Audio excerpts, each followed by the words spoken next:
hail King Jesus.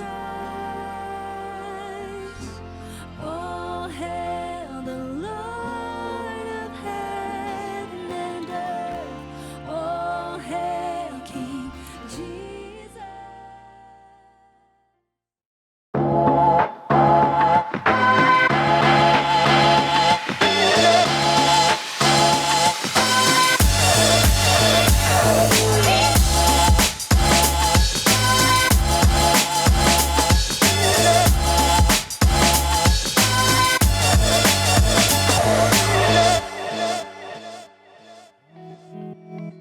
Hello, and welcome to Church in the Valley, where we love God, love people, and serve the world.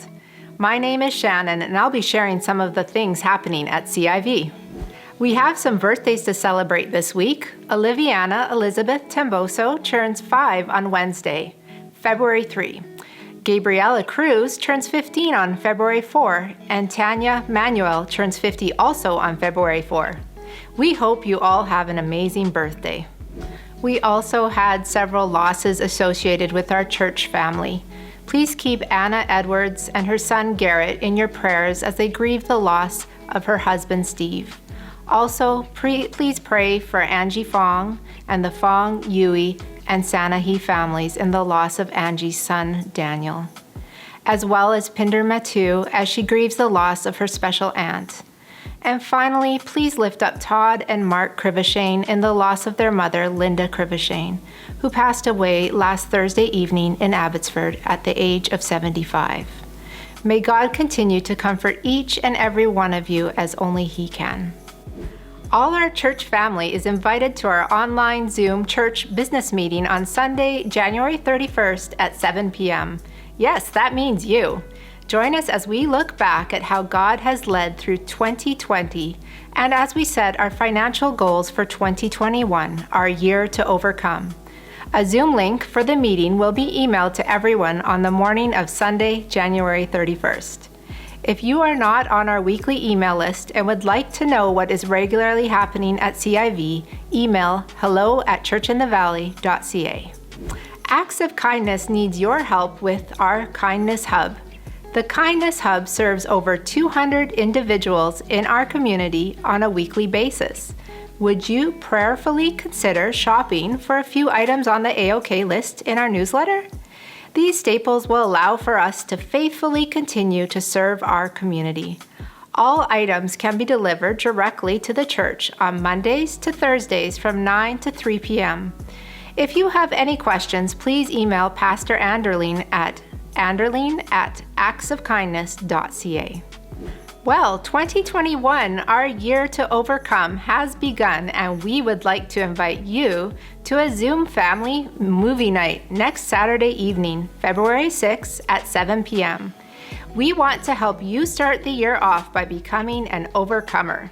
So break out some snacks, popcorn, and drinks, and join us for a great movie which dares to leave you filled with hope, inspired to dream, and ask the question, what do you allow to define you? So join us on Saturday night, February 6th at 7 p.m. The Zoom link will be in next week's email.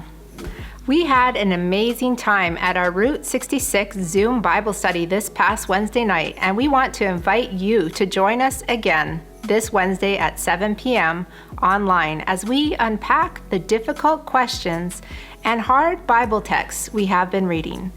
This week we'll continue with a Q&A free for all on the book of Genesis, led by Pastor David Jameson. The Zoom link is available on the church website. Have you ever attended church in a house? There are many home churches across America, but home churches are easy to outgrow. One of these house churches in Vermont, the Brattleboro Church, stepped forward by faith in outreach to their community. As the congregation grew, it became obvious they needed a new location to become even more effective for the Lord. The house itself could no longer handle the various ministries and the growth of the congregation. They brought the matter before the Lord. Land opened in the adjacent town of Vernon, and the members raised funds to move to the new location. Week by week, the members gave according to their abilities. The church project went forward and construction began on the new building. The new structure started as only a dream in the hearts of the members. Now faithful members worship in their beautiful building today. Members are able to have a wider impact in the community. The community is grateful for their presence. Doesn't this story sound very familiar to the Church in the Valley story? You see, when God's people come together for the Lord and follow the dream that the Lord placed in their hearts, great things will happen. Today, as you give to the Church in the Valley, ask God to place in your heart a vision for your church. Catch the inspiration of how your congregation can bless your community. Look for the greater mission to souls who will come and praise our wonderful Savior. Where there is no vision, the people perish. Proverbs 29:18. If you would like to worship through giving, then please go online to our church website at www.churchinthevalley.ca and click on Online Giving. You can also drop off your donation at the church office on Monday to Thursday from 9 a.m. to 3 p.m. Or you can call or email our church treasurer, Allison Purdy, at 604-897-2750. or email her at treasurer@churchinthevalley.ca. That's all that's going on for now. Thank you for choosing to worship with us today. We know you will be blessed as we continue on our journey through Route 66.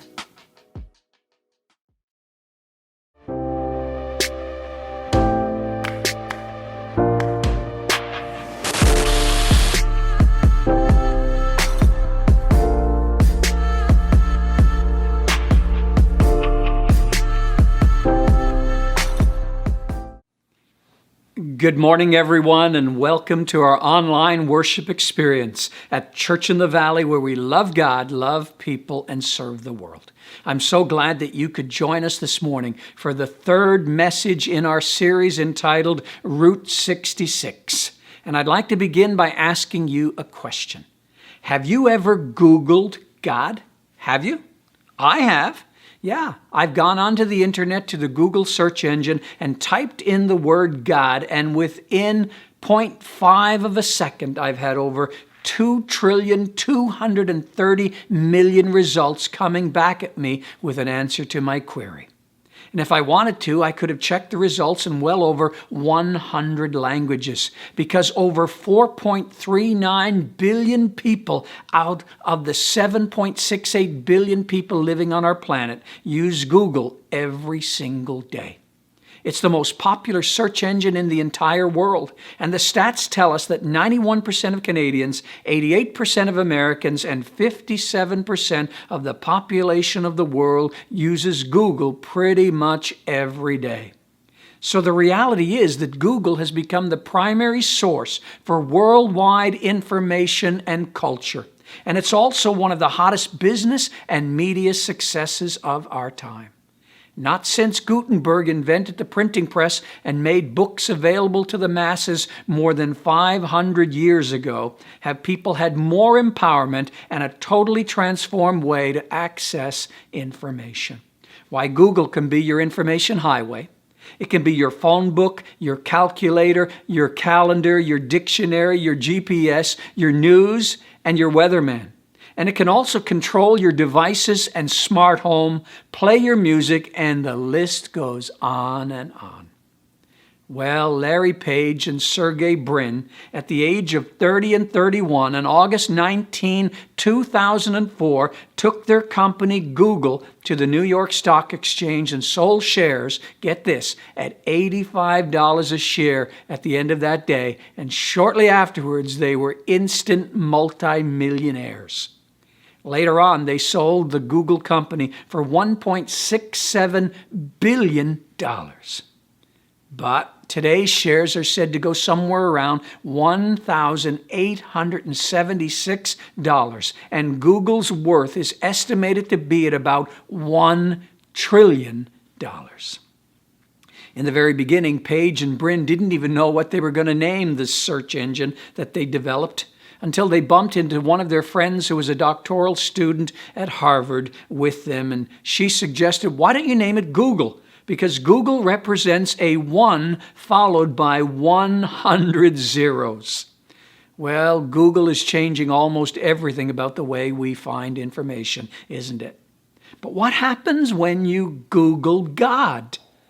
Well, the term Googling God may be new to you, but the fact that people have been searching for God isn't new at all, is it?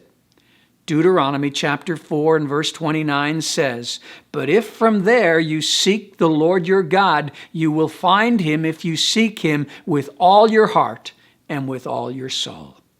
So Googling God? People have been kind of doing that for centuries already. Some spiritual journeys have taken people to temples and others to mountains. But a lot of the world today is searching the superhighway for the supernatural. In fact, according to a recent Fox News report, more people use the internet to search for religious information than they do to download music or to visit adult websites. And you can go online and fact check that one for me, okay? So what are these big religious questions that people are asking about today? What are the most important questions that they're asking about life? Well, it seems like people all over this planet have universal questions that they're asking. Universal questions that we begin asking at a fairly young age, usually in our teens, 20s, but even later as we travel through life, we keep asking the same questions over and over again. So what are the top 10 universal biggie questions that people ask during their lifetime? Question number 1 is, where did I come from? It's the question of origins. How did I get here on planet Earth? Question number 2, who am I? And number 3, why am I here? What's my purpose in life? Why am I here on this earth? And the fourth top question that people have been asking all along is this: if there is a God, what is he like? People wonder about what God is actually like. And the number 5 question that people are asking is this one: why is there so much suffering in the world? And this happens to be the question that keeps many people from believing in God, and it's been that way for centuries and centuries. The question of pain and suffering. What's that all about? Top question number 6, how can I live a happy and prosperous life? And question number 7 that people are asking is this one: what happens when you die? It's a fascinating question, isn't it? People want to know if they can discover the answer to that question as well. And top 10 question number 8, will the world come to an end? Will there be some cataclysmic event such as a nuclear war or a meteorite hitting planet Earth and bringing devastation to the whole planet? Will the world come to an end? And question number 9, is there someone to answer to when my life is done? Am I going to be accountable for how I live my life? And then finally, the top 10 question, number 10 on the list, is this: is there a heaven and a hell? How can I know? But the most basic question of all about life is the first question: where did I come from? Because an answer to this fundamental question is a prerequisite for answering all the other big questions of life. All the other big questions about this universe that we are living in can be answered when we have discovered where we have come from. And so this morning, we want to try to give you a simple answer to that question.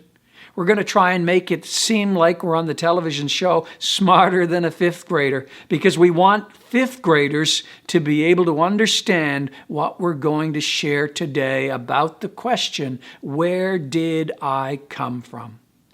And you see, when we dive into that question, where did I come from?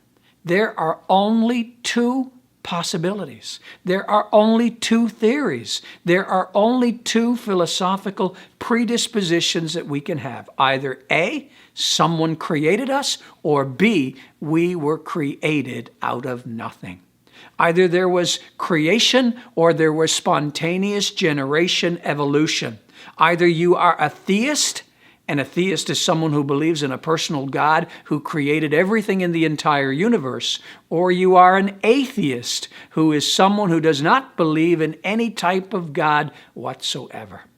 Either we believe in Darwin or Jesus, intelligent design or ignorant forces. Those are the only two choices, the only two possibilities.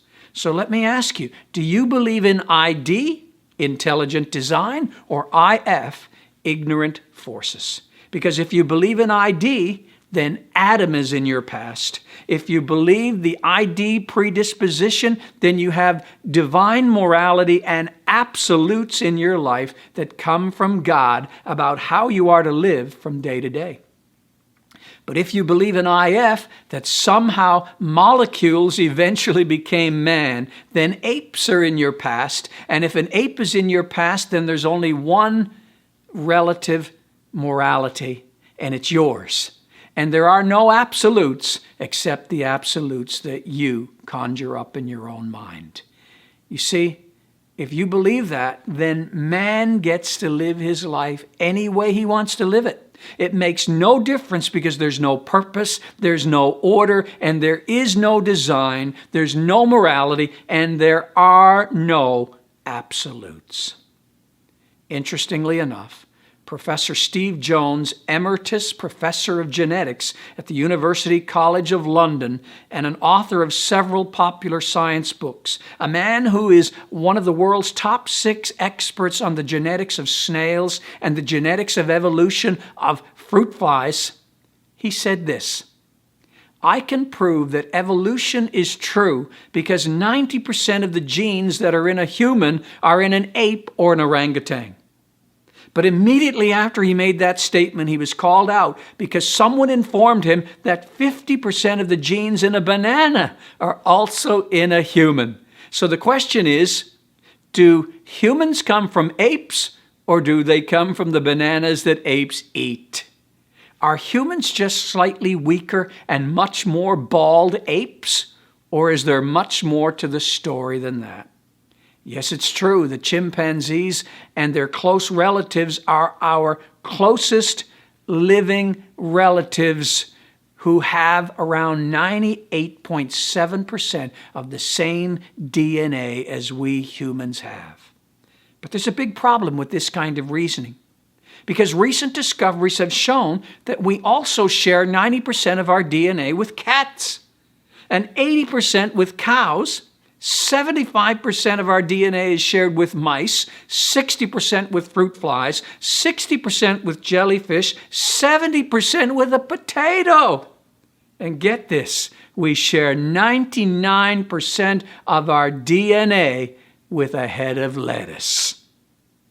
But the reality is that even though we share 99% of the same DNA with lettuce, that doesn't make us part salad, does it?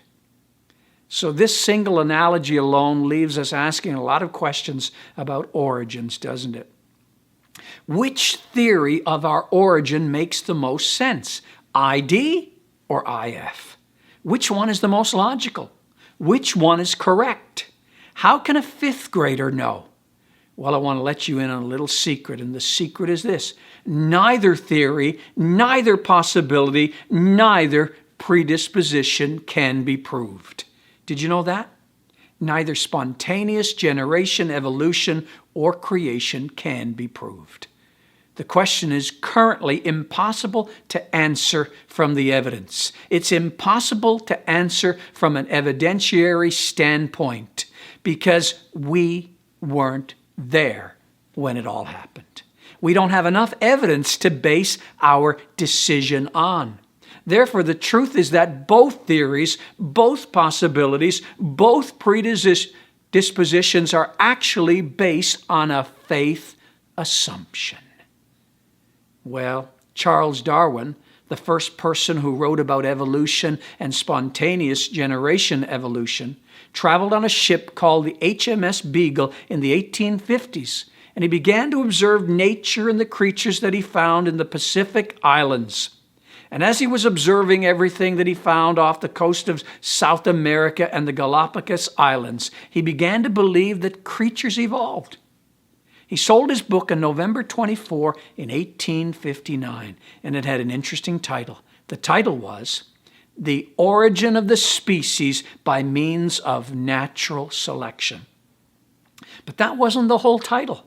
It also had a phrase in the title that said the following: and the preservation of favored races in the struggle for life. You see, Charles Darwin believed that molecules evolved into men. He believed in spontaneous generation evolution, but he also believed in survival of the fittest. And his book not only talked about evolution, but it also talked about the preservation of favored races and the struggle for life. And who do you think grabbed hold of that idea and later brought about World War II? None other than Adolf Hitler. So the first assumption of the theory of evolution is that non-living material gave rise to living material through spontaneous generation. In fact, other proponents of the evolutionary theory like Carl Sagan explain the cosmos this way. Here's what they write. Some 15 billion years ago, our universe began. There was the mightiest explosion of all time. The universe cooled, darkened, and expanded. Energy condensed into matter and hydrogen atoms. And these atoms accumulated into vast clouds rushing away from each other that would one day become galaxies. Within these galaxies, the first generation of stars was born, kindling the energy hidden in matter, flooding the cosmos with light, and then hydrogen atoms made suns and starlight. There were in those times no planets to receive the light and no living creatures to admire the radiance of the heavens. But deep in the stellar furnaces, nuclear fusion was creating the heavier atoms, carbon, oxygen, silicon, and iron. These elements and the ash left by the hydrogen were the raw materials from which planets and life would later arise. Molecules evolved into one-cell creatures. One-cell creatures evolved into multi-celled creatures. Eyes evolved, then there were reptiles, next warm-blooded creatures, next the first caveman, then tools, then fire, then language, and the ash emerged into human consciousness. Wow. You can go on Google, you can type in the cosmos according to Carl Sagan, and you can watch the DVD in living color as to how they explain that evolution happened from non-living material, giving rise to living material through spontaneous generation. Well, the next most prominent person in the 21st century who's been propagating evolution is a man by the name of Richard Dawkins, an evolutionary biologist living and teaching in England. Not too long ago, he wrote a book called The God Delusion, and in 2006, he was interviewed on CBC in a TV program called The Hour.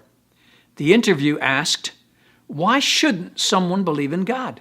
What's wrong with believing in God?" Well, Dawkins replied, "First of all," he said, "it's false. It's a matter of belief without evidence. And as a scientist," he said, "and as an educator, I like the idea that we believe in things because of evidence. There's such a lot of evidence now at the beginning of the 21st century that it's a real shame and a tragedy to base your life upon something for which there is no evidence." He said, "Believing in God is a delusion because there's no evidence anywhere, and there has been no evidence at any time for the existence of God." He says, if you want to discover truth, the only realm in which you can discover truth is the scientific realm. Modern science is the only valid knowledge of reality, nothing else. Well, very interesting that Dawkins talked about there not being any evidence for God. Later, when he was pressed, someone asked him, well, is there any evidence for evolution? And Dawkins himself, when speaking of his God hypothesis, maintained that one cannot prove or disprove the existence of God. Belief in the existence of God, he argues, is a hypothesis that is meant to answer certain questions human beings might have about the origin of the universe, but it's false. Dawkins also described the God of the Old Testament as arguably the most unpleasant character in all fiction. He's jealous and proud of it, petty, unjust, unforgiving, a control freak, a vindictive, bloodthirsty ethnic cleanser, a misogynistic, homophobic, racist, infanticidal, genocidal, filicidal, pestilential, megalomaniacal, sadomasochistic, capriciously malevolent bully. Wow, I could barely get all those words out. He doesn't have a very good view of God, does he? Clearly in Dawkins' mind, there is a permanent and universal standard of good that the God of the Old Testament doesn't measure up to in his mind. But do you know that quite often, maybe not always, but quite often, when you come across people who do not believe in a God, it seems like there was something in their experience during life that has caused them to dislike or maybe even hate God. Charles Darwin, for example, lost one of his daughters at a very early age. I'm not sure if Richard Dawkins has had a negative experience with religion or God, but there seems to be something when you look at that long list of superlatives he uses to describe God. He clearly says, if you believe in God, you're deluded. He says, listen here, it's okay for people in the Bronze Age to believe in God, but come on, give me a break, he says. We live in the 21st century, and if you believe in God, and you live in the 21st century with everything we know right now, you're deluded. You're an idiot. You're basing your life on false premises.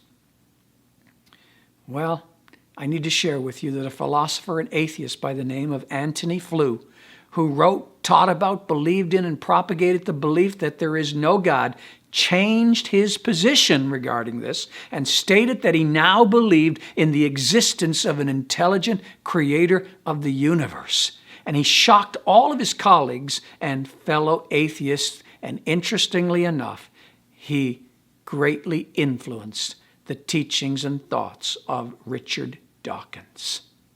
He stated that in keeping his lifelong commitment to go where the evidence leads, he now believed in the existence of a God. So in 2007, just 1 year after Richard Dawkins wrote the book entitled The God Delusion, Antony Flew wrote a book outlining his reasons for changing his position entitled There Is a God, How the World's Most Notorious Atheist Changed His Mind. And this atheistic philosopher, who was right in the heart of the creation and evolution debates, said this.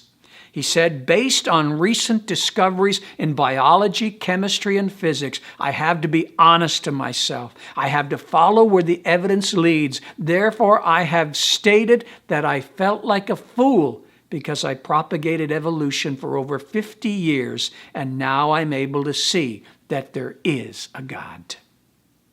Why did Antony Flew change his mind? He simply stated that aspects of biological order, especially in DNA, had led him to believe in intelligent design after all. He shared that if you look at everything around us, if you look at the world, if you look at the cosmos, if you look at all of the design, the order, and the complexity in our universe, he says it is mathematically impossible to believe that someone came from nothing. And he expressed concern about the damage his previous writings on the subject may have caused. And in a further twist on Dawkins' own theological views, during a 2008 debate with Oxford mathematician John Lennox, Dawkins finally conceded that a serious case could be made for a deistic God. Wow. It seems like he was beginning to change his tune as well. George Gallup, a statistician and inventor of the Gallup poll, a successful statistical method of surveying and sampling for measuring public opinion, said it this way. He said, I could prove God statistically. Take the human body alone. Forget about the universe, forget about the cosmos, take the human body alone, he said. The chances that all of the functions, all of the parts, all of the design of the human body would just happen by chance is a statistical monstrosity. You see, he says, even though I believed in spontaneous generation evolution for 50 years, now I know that it is an unlikely probability. It would be like putting 4 monkeys at a computer keyboard and asking them to type at random and expecting them to type the works of William Shakespeare. Nay, the mathematicians say, not one chance in 4,600 million years would something like that be typed according to probability. Human DNA, the genetic material in your cells, involves spelling too. And the probability of DNA just happening is astronomical. Therefore, just as Antony Flew says, I no longer believe in spontaneous generation evolution. Well, the God of the Bible said something interesting to Job thousands of years ago. He said, where were you when I laid the earth's foundation, Job? Tell me if you understand. Who marked off its dimensions? Surely you know. Who stretched the measuring line across it? On what were its footings set, or who laid its cornerstone? While the morning stars sang together and all the angels shouted for you. Here God is implying that he was creating. Where are you, Job? Where were you and I? Spontaneous generation is only a synonym for poof. And Antony Flew, just before he passed away on April the 8th, 2010, began to realize that reality. He, George Gallup, and others began to realize that if you go into a massive library where they have hundreds of thousands of books, where everything is cataloged, you can go to the card catalog and you can look up a book and you can walk up 10 floors if need be and find that book. Did all that just happen by chance? Did the library just come into being like poof? Absolutely not. There had to be a librarian, and the same thing applies to the universe. There is such order, there is such divine design, there's such integrated complexity that there had to be a designer. That's why Psalm 19 and verses 1 and following says, the heavens declare the glory of God. The skies proclaim the work of his hands.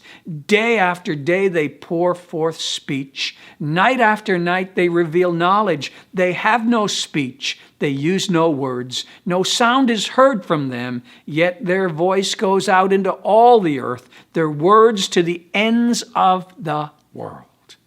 You see, all of these things are shouting that the heavens declare that there is a creator God. There is design in the universe. Therefore, there has to be a designer. Well, a man by the name of Craig Harmon, a pilot who flies Airbus 380s, also says that there's design.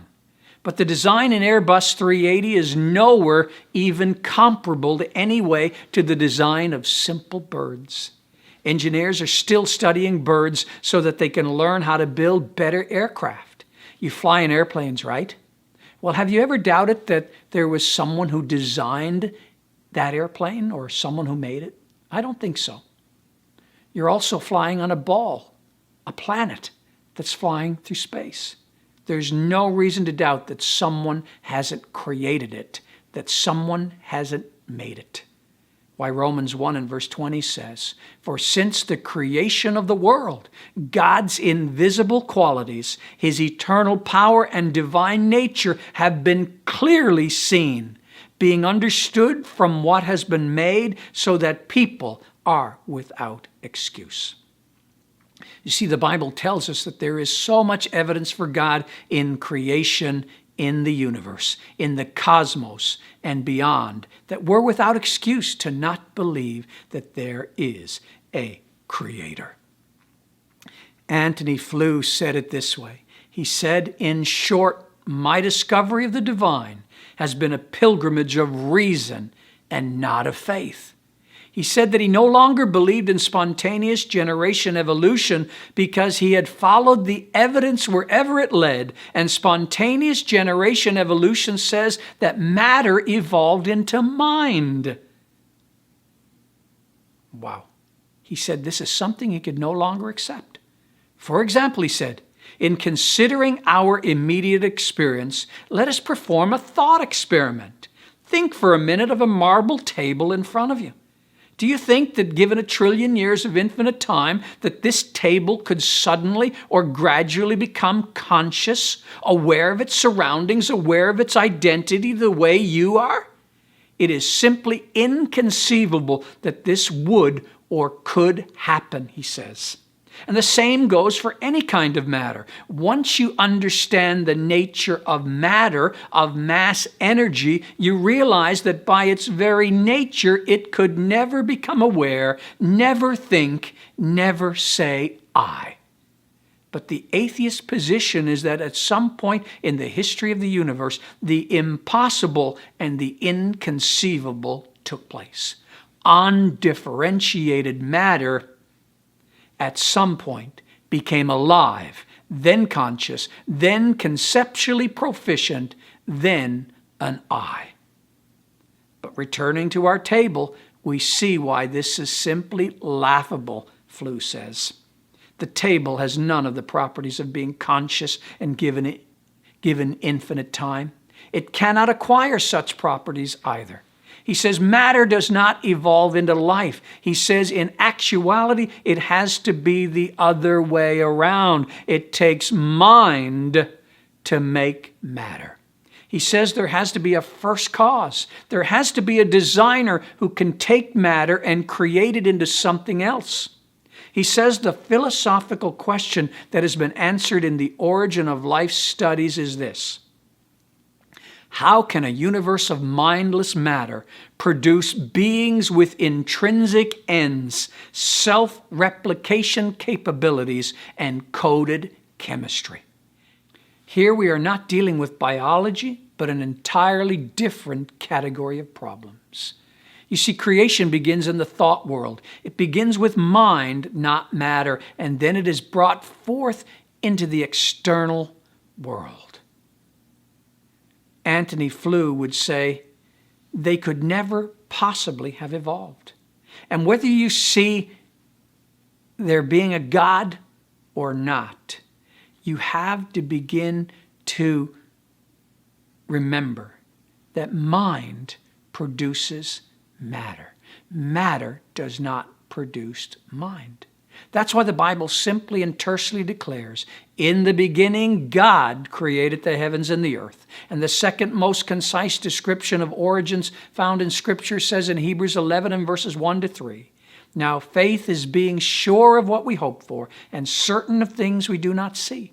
This is what the ancients were commended for. By faith we understand that the universe was formed at God's command, so that what is seen was not made out of what was visible. You see, the Bible is intellectually, scientifically, and morally honest with anyone who ever reads it. The Bible says that God created the heavens and the earth, but if you're going to believe that, it says it takes faith. There is a faith assumption that you must accept.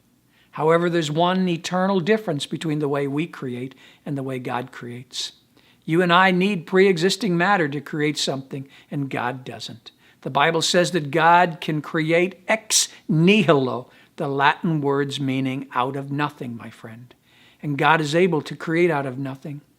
God was not indebted to pre-existing matter. So let me ask you, does it take more faith to believe that a mighty God can create a universe ex nihilo out of nothing? Or that a universe was created ex nihilo out of nothing? Which one takes more faith? The biblical prophet Jeremiah wrote this in Jeremiah 32:17. Ah, sovereign Lord, you've made the heavens and the earth by your great power and outstretched arm. Nothing is too hard for you. So let me ask you this morning, how big is your God? What is he able or not able to do? Psalm 33 and verses 6 to 9 says, by the word of the Lord were the heavens made, their starry host by the breath of his mouth. For he spoke, and it came to be. He commanded, and it stood firm. What does the Bible say about the origin of life?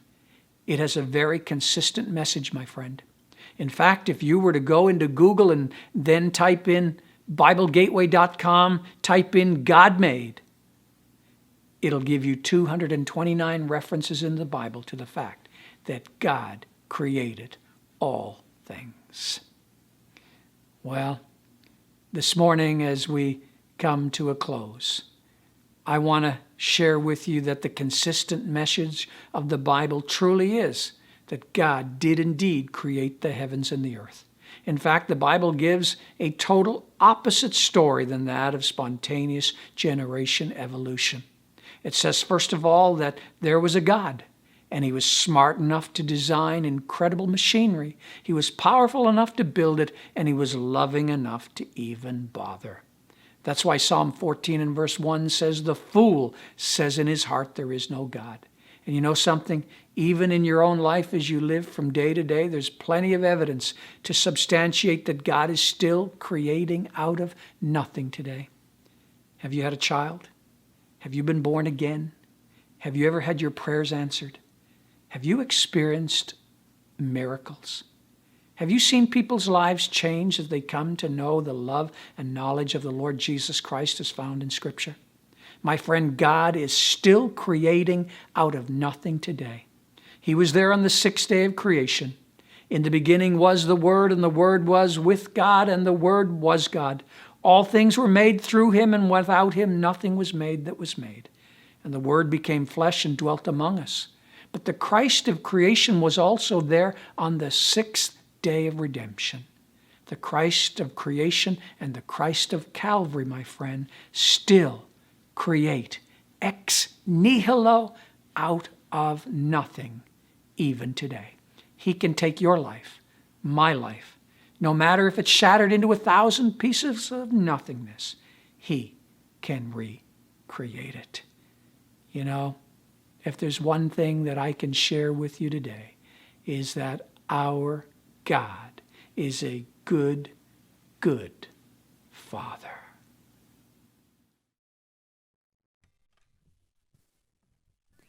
You unravel me with a melody. You surround me with a song of deliverance from my enemies,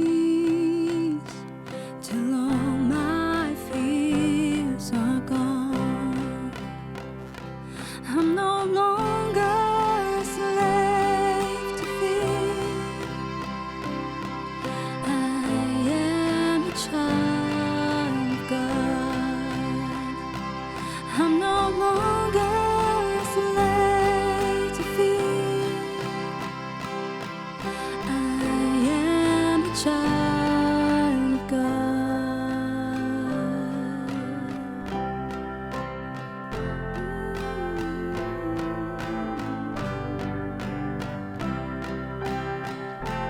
From my mother's womb, you have chosen me. Love has called my name.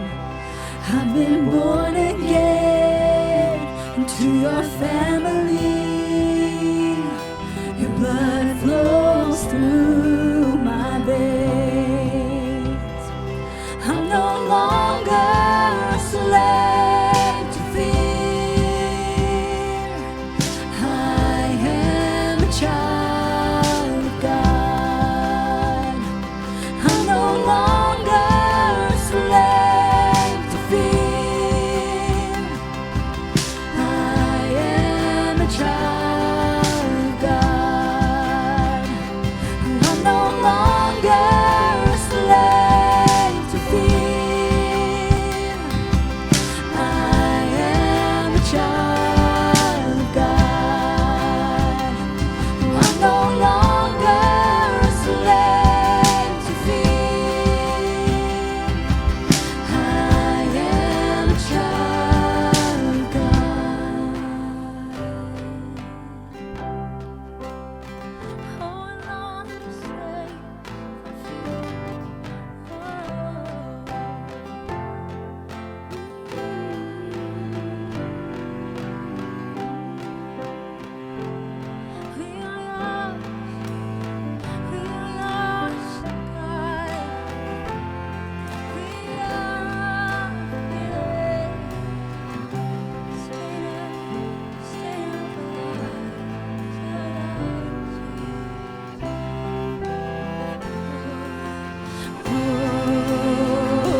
I'm no longer a slave to fear. I am a child of God. I'm no longer a slave to fear. I am a child of God.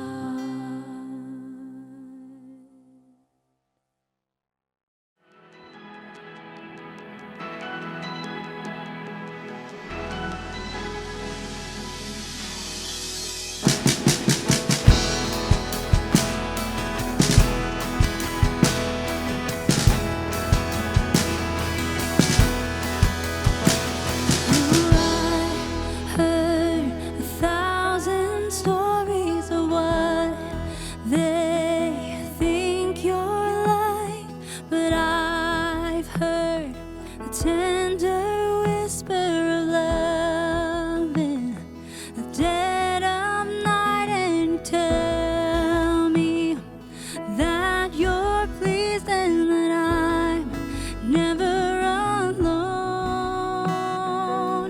You're a good, good Father. It's who you are. It's who you are. It's who you are. And I'm loved by you. It's who I am. It's who I am. It's who I am.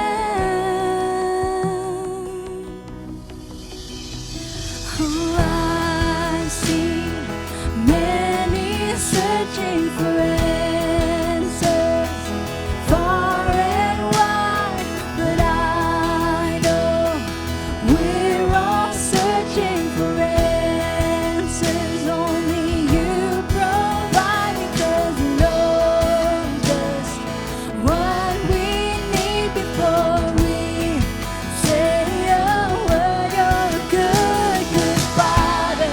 It's who you are. It's who you are. It's who you are. And I'm loved by you. It's who I am. It's who I am. It's who I am. You're a good, good Father. It's who you are. It's who you are. It's who you are. And I'm loved by you. It's who I am. It's who I am.